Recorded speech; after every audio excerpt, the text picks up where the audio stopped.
What is up, all you GBA fans? This is Tom. I'm here to bring you guys Week 1 of the GBA Season 7. We'll be going over Lars' team as well as my team and how I prep for this first week. So if you watch my draft analysis video, which is right before this video, like literally a few hours, you can see that the reasoning, at least, why I picked each of my mons. But here is the grand picture of Lars' team.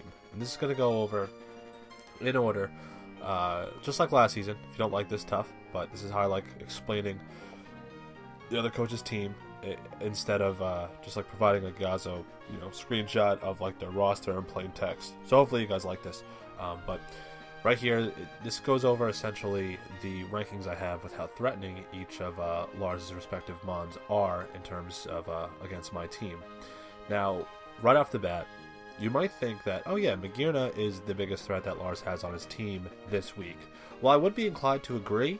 There are three things before that I kind of have problems finding like guaranteed checks to, even with the defensive team, right? First off is Rotom Heat. The fire, electric, base 86 speed, kind of stat distribution.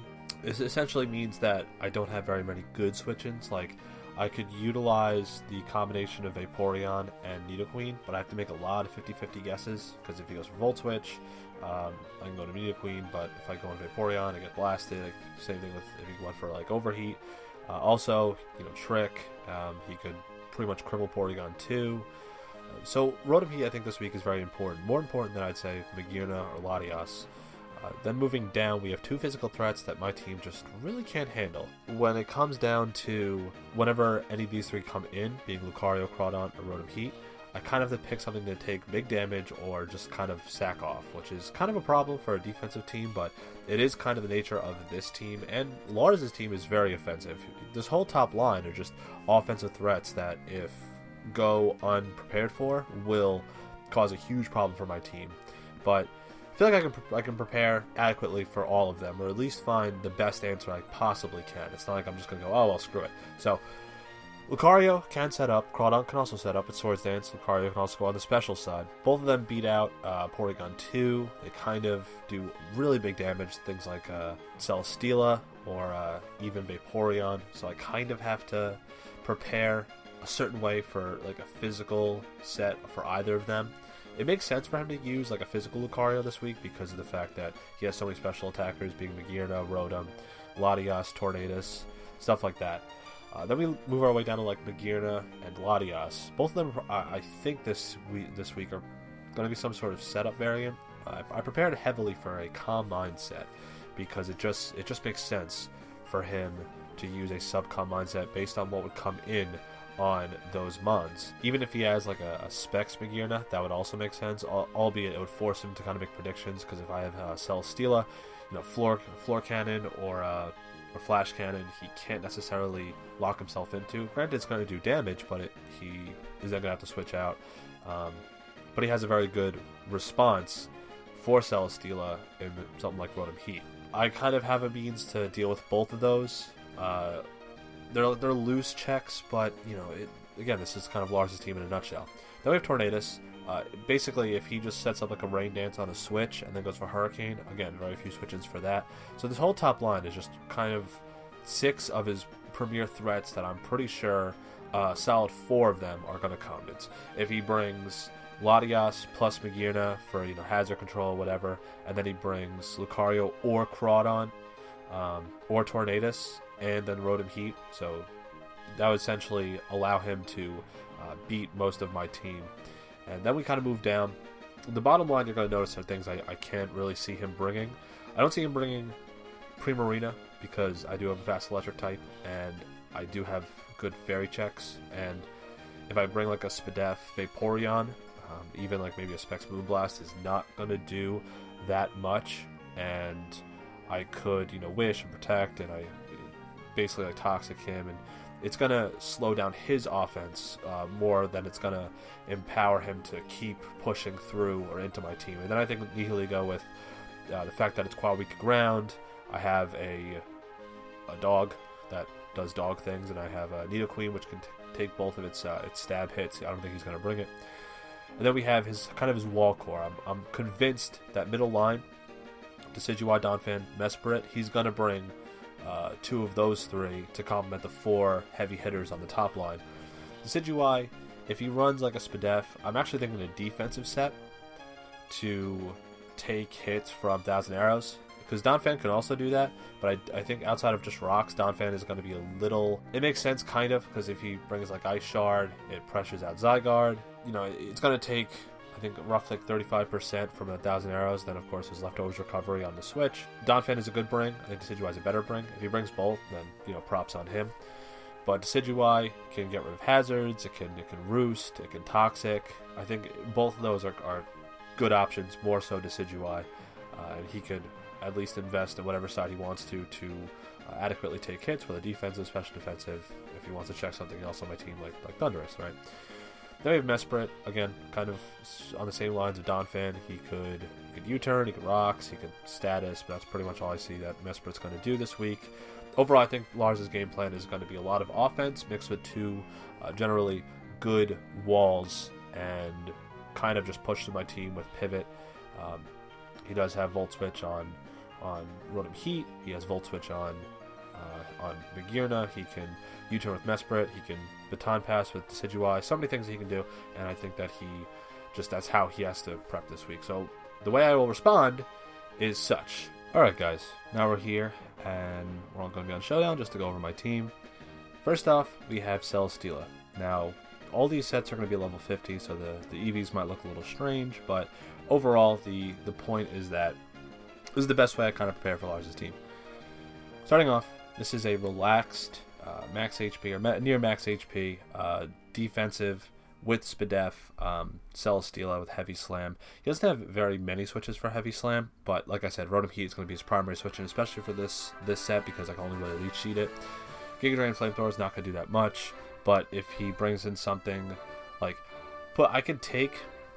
I believe the calc is like 57 to 63 to an unboosted close combat to this from Lucario. I could Giga Drain. I can Giga Drain the Crawdon, take it like 1 hit from almost full with that.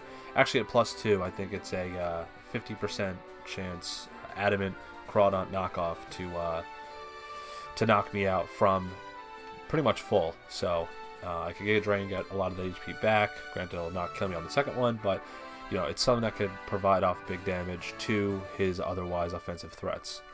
And Leech Seed, obviously, for passive recovery. I could do that on Rotom Heat. I could Leech Seed, other things. And this is kind of a switch-in, assuming he doesn't go for Volt Switch, for something like Magearna. So pretty much, yeah, with how I had to prepare for this is just kind of mix and match how I want to defensively check the most amount of options possible versus his team. Next up, we have an AV Nidoqueen. No hazards this week because his team isn't necessarily weak to hazards outside of Rotom Heat. And while it does, create some problems, I'm not necessarily worried in regards to setting up hazards versus him. But AV provides me the opportunity to take a non-boosted hit or a +1 hit from a Latias. And I could then, Ice Punch, I could Sucker Punch. I could then get some damage off in terms of priority versus his team. And then Poison Jab is there just for, I could hit Latias neutral in the case of a switch, predicting an Earthquake, something like that. Kind of a middle ground option. Same thing, I could hit Poison Jab against the Rotom Heat because outside of Sucker Punch, can't really touch it. So, moving on from there, we have, this is going to be my quote-unquote physical check. It's not a check.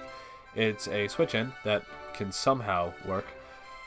And this will be a pretty much max defense of Vaporeon, Scald, Heal, Bell Wish, Baton Pass. The idea here is to kind of pass wishes out to AV Nidoqueen, kind of heal up Celesteela any opportunity I can, as well as heal up any of my sweepers, this week being Zygarde, Duggo, and Incineroar. So here, 28 speed, I believe, is speed creeps max speed or near max speed Adamant Crawdon, because then I could Scald it by outspeeding it, and or even at least like switch out to maybe Celesteela and with a Wish in the air, something. The idea is just to be faster than Crawdon. That's what that speed is there for. Otherwise, it's like it shows, just max defense. This is going to be my check for Crawdon. This is going to be a pseudo switch in for Lucario. It can't. Well, it's going to get blasted by a +2 close combat if he goes for Swords Dance, but there is potential to get that Scald Burn, and that's pretty much the best option that I have. So, moving on from there, we have Porygon 2. This is going to be a Spadef Duck, and this is for things like Magearna. This is for things like Latias, and I have enough special attack to break I believe it's a +1 sub against Latias. If he gets a +2, then we have a problem, but pretty much Bolt Beam covers the majority of his team outside of Rotom Heat, but that's what Toxic is for. Same with Decidueye. I could also Toxic that. This is going to be pretty much suited to take a Specs Floor Cannon, and it could kind of recover off damage from Rotom Heat. But overall, if something needs to die to a physical hit, it's probably going to be this, which is the unfortunate part. Like I said earlier in the video, if anytime Rotom Heat or Crawdon or Lucario come in, I have to take big damage. So, but Spadef Duck, going to do the best I can here, and we move on. Next up, we have the fun mon, Zygarde Duggo, and this mon will be, it's Choice Banded, it's got Toxic, it's got 1000 Arrows, and he only really has 2 switches to this. Otherwise, if those 2 are broken, every time this thing comes in, it's base 115 speed, so this is to speed creep a Thundurus, because Thundurus is base 111, Latias is base 110, so, you know, it's jolly. 1000 Arrows is going to do a good chunk of damage. It even does, I believe, like 30-35% minimum to a Donphan. Physical defensive Decidueye is also going to take not that much damage for being a grass type. God damn it, Lars, you had to snipe that from me. But I could predict that and go for Outrage, assuming that Magearna is dead. I will not click Outrage until Magearna is dealt with. Otherwise, then it's just a free kill for Magearna, which obviously I'm going to try to avoid. This thing does put in a lot of work, assuming I could get it in at the right time, right switches, and just assure that it gets the right matchups when needed. Also, E-Speed can beat out a +2 Aqua Jet from a Crawdon. It doesn't do a lot of damage, but if I get damage off early with a Scald, then I can ensure that I can pick off Crawdon if it becomes a problem after a boost. You know, also I could hit an offensive Rotom or even Latias if I need to, assuming either of them are Scarfed. So, next up, we have Funmon that's not good according to the analyst, and that's Incineroar. Now, fun fact, Scarfed base 60 Mon with 236 Jolly investment outspeeds base 111s that aren't Scarfed. So this essentially outspeeds his entire team, assuming nothing else is Scarfed, and it has very good coverage, honestly. If this thing got Intimidate, it would just be that much better. I'm still kind of hoping it does get Intimidate at some point this season. Flare Blitz hits Magearna, it hits Lucario, it hits Decidueye, it hits pretty much everything, and then anything that doesn't cover, Darkest Lariat will touch. You know, I could hit Rotom with Darkest Lariat. I could hit Latias with Darkest Lariat. It doesn't have coverage necessarily for Donphan. You know, no ice, no grass, physical move. Wish it got Leaf Kick. But U-turn I could pivot out, and that's kind of the importance of this Incineroar set. U-turn out, I can come in, I can kind of surprise kill stuff, and if anything, it's just something to, if say one of the walls get knocked off, this thing, or knocked out, this thing can come in and pick off a kill. I know that if he's defensive like Donphan, this is not going to do that much damage, but if I U-turn out, I can then go into something that can in fact do damage. So this is going to be an uphill battle, but I like this team. I think it's the best prep I could possibly do. Zygarde and Incineroar do have good matchups, and then I think the rest of the walls are kind of just there to attempt to stop his offense from kind of running through my team. But that's kind of the idea behind this team. I hope it works, and I hope you guys enjoy the battle tomorrow. And I will see you all then, 1 p.m. EST. Enjoy, and I'll see you soon.